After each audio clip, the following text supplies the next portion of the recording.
കർത്താവ് നിങ്ങളോടുകൂടെ. അങ്ങേ ആത്മാവോടും കൂടെ. മത്തായിയുടെ വിശുദ്ധ സുവിശേഷത്തിൽ നിന്നുള്ള വായന. കർത്താവേ, അങ്ങേക്ക് മഹത്വം. അക്കാലത്ത് യേശു തന്റെ ശിഷ്യന്മാരോട് അരുളി ചെയ്തു, പ്രാർത്ഥിക്കുമ്പോൾ വിജാതീയരെ പോലെ നിങ്ങൾ അധിഭാഷണം ചെയ്യരുത്. അധിഭാഷണം വഴി തങ്ങളുടെ പ്രാർത്ഥന കേൾക്കുമെന്ന് അവർ കരുതുന്നു. നിങ്ങൾ അവരെ പോലെ ആകരുത്. നിങ്ങൾ ചോദിക്കുന്നതിന് മുൻപ് തന്നെ നിങ്ങളുടെ ആവശ്യം നിങ്ങളുടെ പിതാവ് അറിയുന്നു. നിങ്ങൾ ഇപ്രകാരം പ്രാർത്ഥിക്കുവിൻ: സ്വർഗസ്ഥനായ ഞങ്ങളുടെ പിതാവേ, അങ്ങയുടെ നാമം പൂജിതമാകണമേ. അങ്ങയുടെ രാജ്യം വരണമേ. അങ്ങയുടെ ഹിതം സ്വർഗത്തിലെ പോലെ ഭൂമിയിലുമാകണമേ. അന്നു വേണ്ട ആഹാരം ഇന്ന് ഞങ്ങൾക്ക് നൽകണമേ. ഞങ്ങളുടെ കടക്കാരോട് ഞങ്ങൾ ക്ഷമിക്കുന്നത് പോലെ ഞങ്ങളുടെ കടങ്ങൾ ഞങ്ങളോടും ക്ഷമിക്കണമേ. ഞങ്ങളെ പ്രലോഭനത്തിൽ ഉൾപ്പെടുത്തരുതേ, തിന്മയിൽ നിന്നും ഞങ്ങളെ രക്ഷിക്കണമേ. മറ്റുള്ളവരുടെ തെറ്റുകൾ നിങ്ങൾ ക്ഷമിക്കുന്നെങ്കിൽ സ്വർഗസ്ഥനായ നിങ്ങളുടെ പിതാവ് നിങ്ങളോടും ക്ഷമിക്കും. മറ്റുള്ളവരോട് നിങ്ങൾ ക്ഷമിക്കുന്നില്ലെങ്കിൽ നിങ്ങളുടെ പിതാവ് നിങ്ങളുടെ തെറ്റുകൾ ക്ഷമിക്കുകയില്ല. കർത്താവിൻ്റെ സുവിശേഷം. ക്രിസ്തുവേ, അങ്ങേക്ക് സ്തുതി.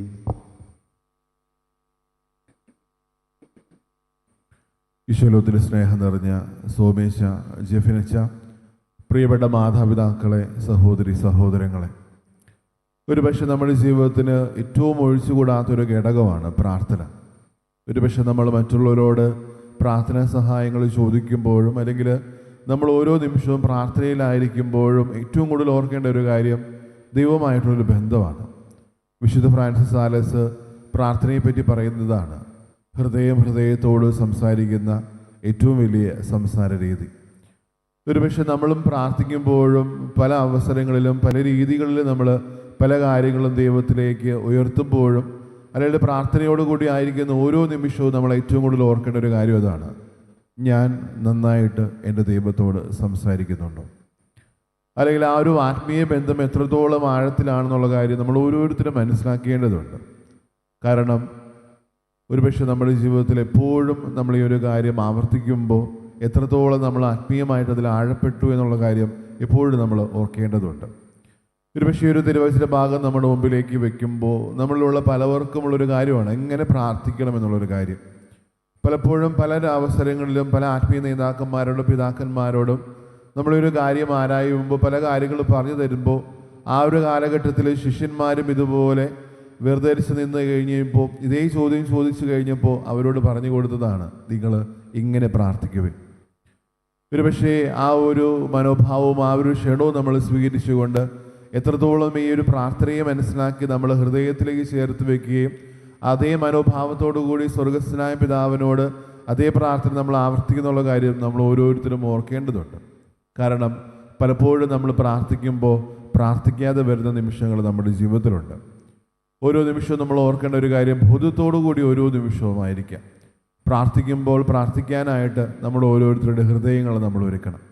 കാരണം പലപ്പോഴും നമുക്കറിയാം, നമ്മൾ പ്രാർത്ഥിക്കുമ്പോൾ നമ്മുടെ പ്രാർത്ഥനയുടെ എന്തെങ്കിലും ഒരു അസ്വസ്ഥതയോ എന്തെങ്കിലും ചിന്താഘടകമോ കയറി വരുമ്പോൾ പലപ്പോഴും നമ്മളത് വേദനിച്ച് നിൽക്കുമ്പോൾ അസ്വസ്ഥപ്പെടുമ്പോൾ മറ്റുള്ളവർ നമ്മളോട് ചോദിക്കുന്നുണ്ട്: യഥാർത്ഥത്തിൽ നിങ്ങൾ പ്രാർത്ഥിക്കുന്നുണ്ടോ? അല്ലെങ്കിൽ ഈ ഒരു പ്രാർത്ഥനയുടെ ഫലമായിട്ട് നിങ്ങൾക്ക് എന്ത് കിട്ടി? രണ്ട് തരത്തിലുള്ളൊരു സ്നേഹത്തെ പറ്റിയിട്ടാണ് ഈ സ്വർഗസ്ഥനായ പിതാവ് പലപ്പോഴും നമ്മളോട് പറയുക. ആദ്യത്തെ ഭാഗത്തിൽ ലംബമായിട്ട് ദൈവത്തോട് മനുഷ്യാത്മാക്കൾക്കുള്ള അല്ലെങ്കിൽ വിശ്വാസികളായിട്ട് നമുക്ക് ഓരോരുത്തർക്കുള്ള സ്നേഹത്തെയാണ് കാണിക്കുന്നത്. രണ്ടാമത്തെ ഭാഗത്തിൽ സമാന്തരമായിട്ട് നമ്മുടെ അയൽവാക്ക് അല്ലെങ്കിൽ നമ്മുടെ സ്വന്തമെന്ന് നമ്മൾ കരുതുന്ന ഓരോരുത്തരോടും നമ്മളോടുള്ള സ്നേഹമാണ്. ഈ രണ്ട് സ്നേഹങ്ങളും നമ്മുടെ പ്രാർത്ഥനാ ജീവിതത്തിൽ എത്രത്തോളം ഉയർന്നു വരുന്നു അവിടെയെല്ലാം ഈ സ്വർഗസ്ഥനായ പിതാവ് എന്ന പ്രാർത്ഥന പൂർത്തീകരിച്ചു കഴിയും.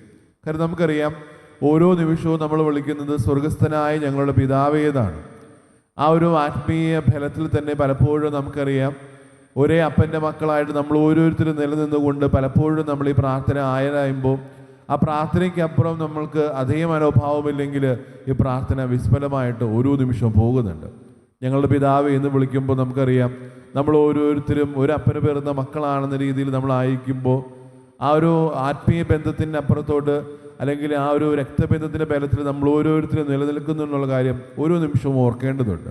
നമുക്കറിയാം, പലപ്പോഴും അസഹിഷ്ണുതയുടെയും അല്ലെങ്കിൽ ഒരു മനോഫലത്തിൻ്റെ എല്ലാം താഴ്ചയിൽ നമ്മൾ പലപ്പോഴും നമ്മൾ മറ്റുള്ളവരെ മാറ്റി നിർത്താറുണ്ട്.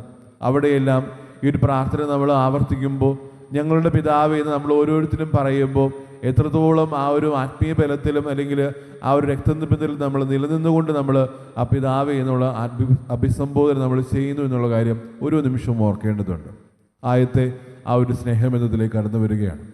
ദൈവത്തിൽ കേന്ദ്രീകരിച്ചുള്ളൊരു ജീവിതമാണ് ഒരു പക്ഷേ നമ്മൾ ഓരോരുത്തരും നയിക്കേണ്ടതെന്നുള്ള കാര്യം നമുക്ക് ഓരോരുത്തർക്കും അറിയാം. ആത്മാവിൽ നയിക്കപ്പെടുന്ന ഓരോരുത്തരും ദൈവപുത്രന്മാരും പുത്രിമാരാണെന്ന് പൗലോസ്ലീഹ റോമാക്കാർക്ക് എഴുതിയ ലേഖനത്തിൽ വളരെ ഭംഗിയായിട്ട് പറഞ്ഞു വയ്ക്കുമ്പോൾ ഏറ്റവും കൂടുതൽ ഓർക്കേണ്ട ഒരു കാര്യം, ഒരു അപ്പനും അമ്മയും എന്ന രീതിയിൽ അല്ലെങ്കിൽ ഒരു ഭാര്യയും ഭർത്താവും എന്ന രീതിയിൽ നമ്മൾ അങ്ങനെയാണോ നയിക്കപ്പെടുന്നത്? അല്ലെങ്കിൽ ദൈവത്തിൽ കേന്ദ്രീകരിച്ചുള്ളൊരു ജീവിതമാണ് നമ്മൾ മറ്റുള്ളവർക്കും പ്രദാനം ചെയ്യുന്നതെന്നുള്ള കാര്യം നമ്മൾ ഓരോ നിമിഷവും ഓർക്കണം. കാരണം നമ്മളെ പ്രാർത്ഥിക്കാൻ പഠിപ്പിക്കുമ്പോൾ ആദ്യം നമ്മുടെ തമ്പുരാൻ നമ്മുടെ മുമ്പിലേക്ക് ചേർത്ത് വയ്ക്കുന്നത് ഈ ഒരു സ്നേഹബന്ധത്തെ പറ്റിയിട്ടാണ്. ദൈവത്തിൽ നമ്മുടെ ഓരോരുത്തരുടെയും ജീവിതം കേന്ദ്രീകരിക്കാം. കാരണം പലപ്പോഴും നമുക്കറിയാം, തീരുമാനങ്ങൾ എടുക്കുമ്പോഴും അല്ലെങ്കിൽ ജീവിതത്തിൽ പലപ്പോഴും വഴിമുട്ടി നിൽക്കുന്നു പോകുന്ന സമയത്ത് നമ്മൾ പരാതിയോടുകൂടി നമ്മൾ പ്രാർത്ഥനകൾ ചേർത്ത് വയ്ക്കുമ്പോഴും അതിനപ്പുറത്തോട്ട് ഞാൻ വിശ്വസിക്കുന്ന, കരുതുന്ന, സ്നേഹിക്കുന്ന, ഞാൻ എൻ്റെ വിശ്വാസം അർപ്പിക്കുന്ന ദൈവം ഇതിനെല്ലാം ഉപരിയാണെന്നുള്ള കാര്യം പലപ്പോഴും നമ്മൾ വിസ്മരിച്ച് പോകുന്നുണ്ട്. അതുകൊണ്ട് തന്നെ ഓരോ നിമിഷവും നമ്മൾ ഓർക്കേണ്ട ഒരു കാര്യം, ദൈവത്തിൽ കേന്ദ്രീകരിച്ചിട്ടുള്ളൊരു സ്നേഹബന്ധം അല്ലെങ്കിൽ ദൈവത്തിൽ കേന്ദ്രീകരിച്ചിട്ടുള്ളൊരു വിശ്വാസ ജീവിതം നയിക്കാൻ നമ്മൾ ഓരോരുത്തരും തയ്യാറാവണം. രണ്ടാമത്തത് നമ്മുടെ സഹോദരങ്ങളുടെ ജീവിതത്തെ കേന്ദ്രീകരിച്ചിട്ടുള്ള സ്നേഹബന്ധമാണ്. ആ ഒരു പ്രാർത്ഥനയുടെ രണ്ടാം ഭാഗം നമുക്കറിയാം. ഇവരോട് ഒരു ക്ഷമയുടെ കാര്യങ്ങളും ബാക്കി കാര്യങ്ങളെല്ലാം പറയുമ്പോൾ അത് നമ്മുടെ സഹോദരങ്ങളുമായിട്ടുള്ള നമ്മുടെ ബന്ധത്തെയാണ് സൂചിപ്പിക്കുക. കാരണം സമാധാനമായിട്ടുള്ള ഈ ഒരു സ്നേഹബന്ധം എപ്പോഴും നമ്മൾ നോക്കുമ്പോൾ, കുരിശിലേക്ക് നോക്കുമ്പോൾ നമുക്ക് കാണാം, രണ്ട് തരത്തിലുള്ള മരപ്പാളികൾ ചേർത്ത് വയ്ക്കുമ്പോഴാണ് ഒരു കുരിശ് ഉണ്ടാകുന്നത്. ഒരു കുരിശ് എപ്പോഴും നമുക്കറിയാം ലോകത്തിലേക്ക് വെച്ച് ഒരു സ്നേഹബന്ധത്തിൻ്റെ ഏറ്റവും വലിയ അടയാളമായിട്ടാണ് ഇന്ന് ആ ഒരു കുരിശ് നിലകൊള്ളുക. അവിടെ തന്നെ പറഞ്ഞു വയ്ക്കുന്നതും ഇത് തന്നെയാണ്. ലംബമായിട്ടുള്ള ഒരു മരവും അല്ലെങ്കിൽ ഒരു സമാധാനമായിട്ടുള്ള ഒരു മരക്കുരിശും. ഒരുപക്ഷെ നമ്മുടെ ജീവിതത്തിലും ഈ രണ്ട് സ്നേഹബന്ധങ്ങളും എത്രത്തോളം പൂർത്തിയാകുന്നു അവിടെയെല്ലാം നമ്മുടെ പ്രാർത്ഥനകൾക്ക് ഒരു വലിയ അർത്ഥം നമ്മുടെ ഓരോരുത്തരുടെ ജീവിതത്തിൽ നമ്മൾ പങ്കുവയ്ക്കുന്നുണ്ട്. കാരണം ഇവരോട് ക്ഷമിക്കണമേ എന്ന് പലപ്പോഴും നമ്മൾ പറയുമ്പോൾ അതിനപ്പുറത്തോട്ട് നമ്മുടെ ജീവിതത്തിൽ നമ്മൾ ചെയ്തു കൊള്ളാമെന്ന് പറയുന്നൊരു കാര്യമുണ്ട്. അത് നമ്മുടെ സഹോദരങ്ങൾ തന്നെ നമ്മൾ ക്ഷമിക്കുക എന്നുള്ള കാര്യമാണ്. ക്ഷമയുടെ ഒരു ആവിർഭാവം എന്ന രീതിയിലും ഒരു വ്യത്യസ്ത രീതിയിലും പറഞ്ഞു വയ്ക്കുന്നത് അവരോട് എത്രത്തോളം നമ്മൾ സ്നേഹിക്കുന്നു എന്നുള്ളൊരു കാര്യം കൂടിയാണ്. ഓരോ നിമിഷവും നമ്മൾ ഓർക്കേണ്ട ഒരു കാര്യമാണ്. ഈ രണ്ട് സ്നേഹബന്ധങ്ങൾ എത്രത്തോളം പൂർത്തിയാകുന്നു അത്രത്തോളം നമ്മുടെ ഓരോരുത്തരുടെയും പ്രാർത്ഥനാ ബന്ധങ്ങളും അല്ലെങ്കിൽ നമ്മുടെ ഓരോരുത്തരുടെയും പ്രാർത്ഥനകളും പൂർത്തിയായെന്നുള്ള കാര്യം എപ്പോഴും നമുക്ക് ഓർത്തെടുക്കാം. കാരണം തമ്പുരാൻ എപ്പോഴും നമ്മൾ നോക്കുന്നത് നമ്മുടെ ഹൃദയങ്ങളാണെന്നുള്ള കാര്യം എപ്പോഴും നമ്മുടെ ജീവിതത്തിലേക്ക് നമുക്ക് ചേർത്ത് വയ്ക്കാം. വിശുദ്ധ ഫ്രാൻസിസ് സാലിസ് പറയുന്നത് പോലെ ഹൃദയത്തോട് സംസാരിക്കുന്ന ഏറ്റവും വലിയ സ്നേഹരീതിയാണ് പ്രാർത്ഥന. ആ ഒരു അരൂപിയിൽ നമുക്ക് ഓരോരുത്തരും നിലനിന്നുകൊണ്ട് നമ്മുടെ ഓരോരുത്തരെയും പ്രാർത്ഥനകളെ രൂപാന്തരപ്പെടുത്താം. തമ്പുരാൻ നമ്മൾ ഓരോരുത്തരെയും സമൃദ്ധമായിട്ട് അനുഗ്രഹിക്കട്ടെ. പിതാവിൻ്റെയും പുത്രൻ്റെയും പരിശുദ്ധാത്മാവിൻ്റെയും നാമത്തിൽ ആമേൻ.